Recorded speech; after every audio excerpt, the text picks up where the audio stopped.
Game Club, I need your help. Lucilius comes out March 14th, but I don't have supplementary damage 5+ yet. Me too, but I only play with AI. Same, but Proud is really hard. 私も助けてく Eu れ também, gente. Preciso de sua ajuda. What about doing AFK runs? Don't worry, everyone. We have the solution, and you'll get the perfect answer no matter what your situation. Hello, ladies and gentlemen. Welcome to the Game Club. I'm Graham. And I'm George.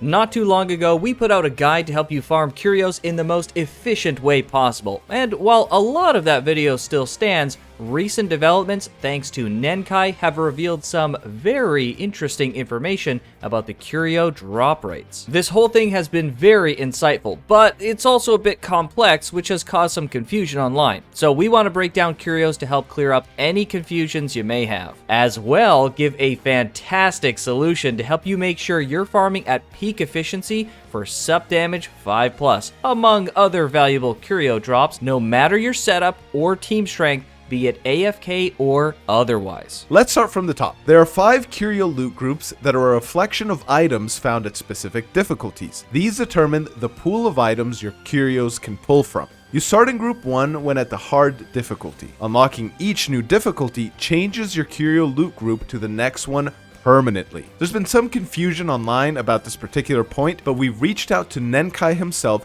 who confirmed this is the case. As your group number progresses, you'll have a whole new set of items to pull from. Some old items will be gone, while new items are added. Many might be similar, but the percentages are shuffled around a bit. Because of this, we'll be basing all information on Group 5, since everyone will get there eventually. And it's got the best stuff. The other layer to this are the Curio tiers, tiers 1 through 4, that are different and distinct from the loot groups. It may be helpful to think of these tiers like classic video game rarities, such as common, uncommon, rare, and epic, with better percentages and exclusive items as you move up in rarity. Just because you get to Group 5 doesn't mean every Curio you get has a chance to drop the best items. The top stuff requires the highest rarity Curios. Sadly, there's no way to tell which tier Curio you get when a mission is over, which sucks, but at least from hard difficulty on, all 4 Curio rarities can drop from any mission difficulty, and the higher you go, the higher the drop rate across the board.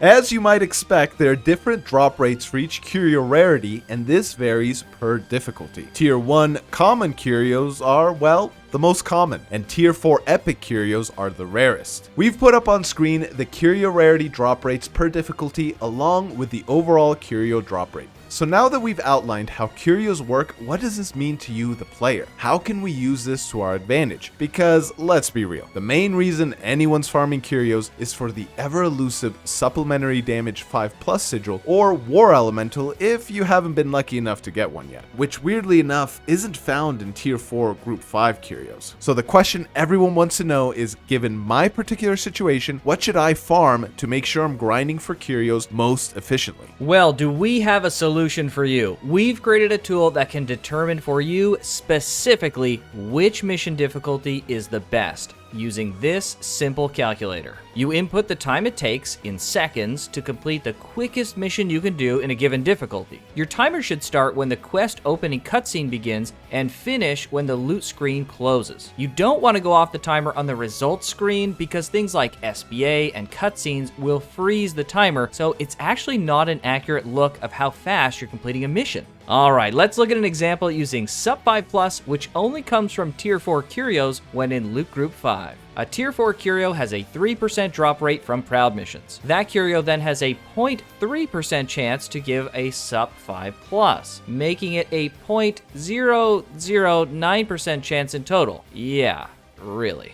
In contrast, a Tier 4 Curio has a 2.4% chance to drop from a Maniac mission. Of course, with the same 0.3% chance to give a Sup 5+, making it a 0.0072% chance in total. Yeah, it's really not a good rate. However, if we clear the Proud mission in 100 seconds, but then clear the Maniac mission in under 80 seconds, it'll be more efficient to farm the Maniac missions. Our tool automatically checks all 5 difficulties based on the time you input and gives you the most efficient difficulty to farm, based on your personal situation. So get out there, pick the missions you clear the fastest, and punch the seconds into the calculator. And of course, there's another tab just for War Elemental and Sup 5, the non-plus version as well, since they run the same percentage. If there's demand, we could even add more tabs for different items you might want to farm through Curios in the future. And just as an FYI, Sup 5 Plus shares the same drop rate and rarity limitations as the other Curio exclusive sigils. So if you want any of those in their Plus versions, the calculation is the same, just in case you were wondering. Alright, this one took a lot of work, so we appreciate any feedback. We hope to see you on the 10th anniversary Granblue Fantasy livestream on March 9th, and maybe even on the Discord. Should we do a video on the data mine drop rates as well? Let us know. But either way, we'll see ya in the next one. See you then!